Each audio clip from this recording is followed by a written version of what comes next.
Alright, folks. For those of you who always wondered what it was like to get down to one person at the end stage of the game here, and they get to get on the rescue pod and they're the last person to go, we're going to see what happens. So you can see I've got here, let me pause it real quick.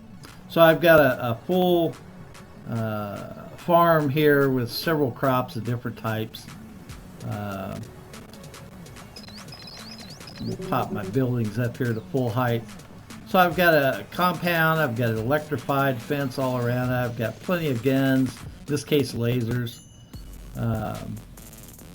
Got a couple of big mechs here, got another one over here. Got my balloon, got my landing pad. Got my wind farm, got my statue garden over here. I've got these giant storage buildings here that I built, and they all only have wood in them. And this biggest one over here is not even full. These two buildings I built for the solar panel, or three, I'm sorry, for the solar panels, just to augment the wind farm, and so I always have power going on no matter what the circumstances. And it's full of wood and stone, carbon fiber and wood, and then all wood, and then a mixture of other building materials in these smaller ones. And these smaller ones, of course, hold my orbital antennas and also my drones. And the main building, first floor, of course, is my workbenches, my eating area, my stoves, my freezers, my wardrobes for holding on to my apparel and my weapons, and my masks and my survival kits and my rain umbrellas, electric rain umbrellas. And then I've got my let me zoom in a little bit here for you.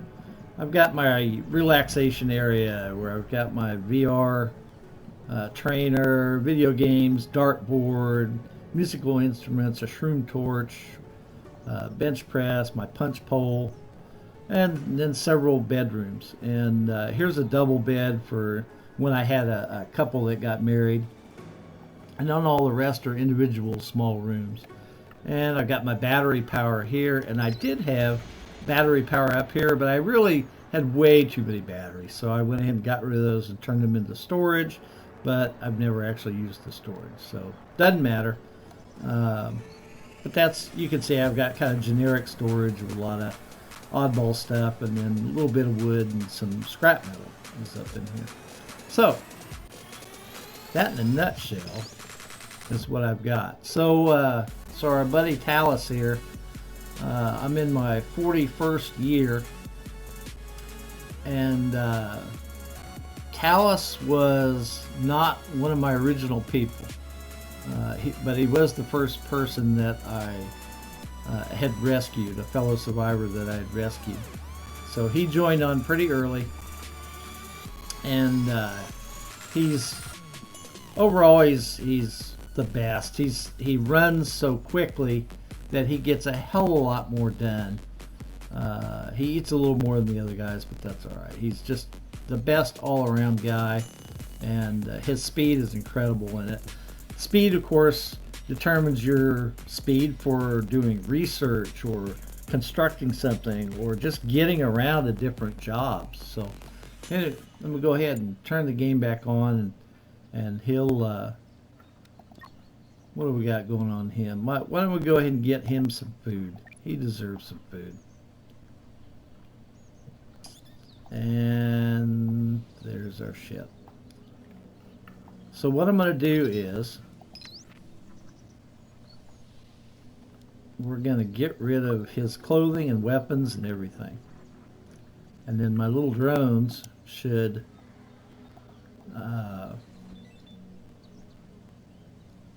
well, we'll let him do that ceiling lamp too, but we'll just drop stuff. Actually, let me hold this back here, and then they'll deposit it up here in the little storage areas and stuff as we go. He can take all this stuff off because he's not going to need it anymore. My little drones will automatically go over and pick it up off the ground and transport it. So this will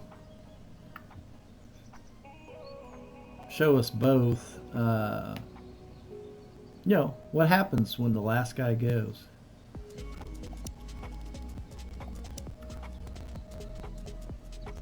And I've had a lot of fun building up my compound and everything, and playing this game, because I like this game because you have to micromanage certain things, especially early on in the game. But then after that,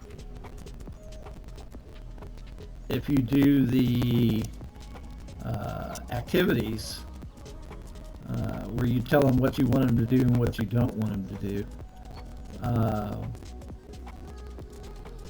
you of course can customize this and everything, and then also you have your work schedule that you customize. Once you've done that, the game will run on its own. There's only just the occasional thing you need to micromanage or something like that, and it's just really nice in that way. So what we shall do is finish taking off his clothes.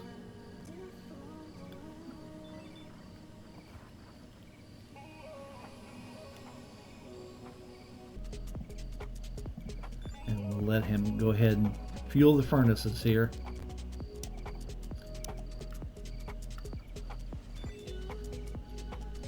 And he's getting cold because of it, but he'll be all right. He's about to get out of here and go back to Earth or wherever. But we'll let him keep his shoes on here for a second.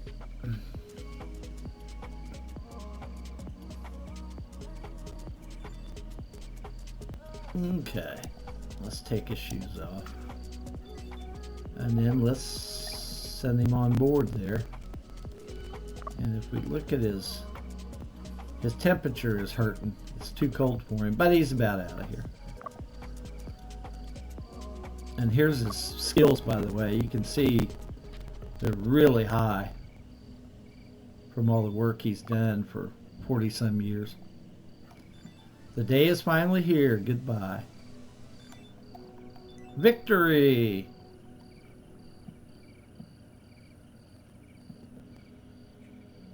It's over.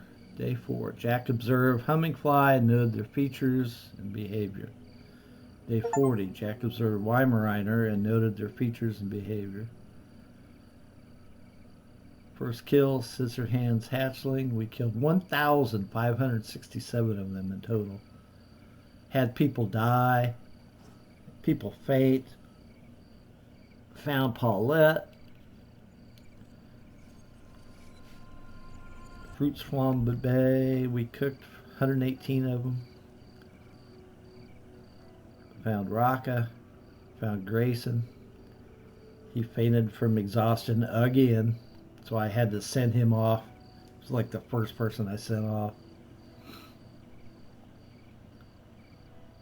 These guys really work. I like how that's showing all these different angles of everything.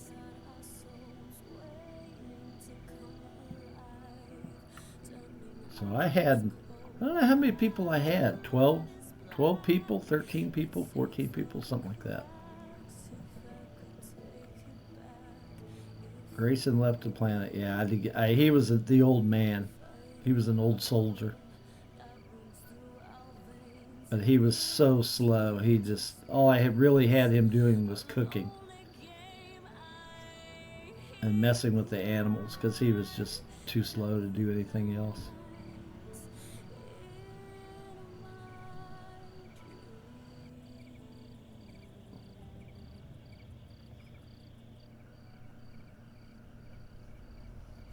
Raka had volunteered to be the last person, and I'm sorry, Hugo had.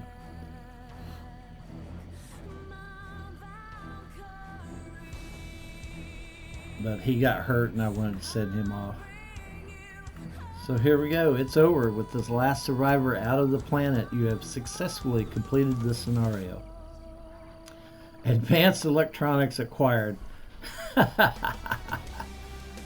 Oh my goodness. Animals killed 23,343. I would have guessed half that. One survivor met their tragic end. Yeah, I had, was it Carter? I can't remember his name, but he had an eye infection. And he just suddenly died. And no medicine would help something like that, so. Devices built 4,152, 98 unique ones. So research 13 fauna and 25 flora. Largest animal attack 558. Marriages 1, burials 1. Most common device stockpile. God, I had them all over the place. So there we go for prosperity.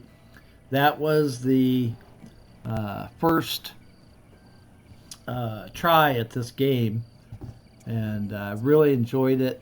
I'm going to continue to play this game. I may or may not stream it.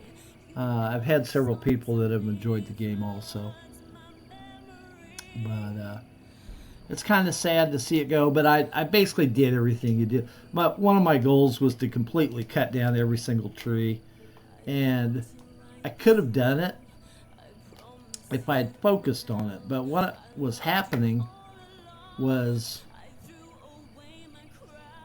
the daily tasks it took to keep everybody happy and fed and repairing stuff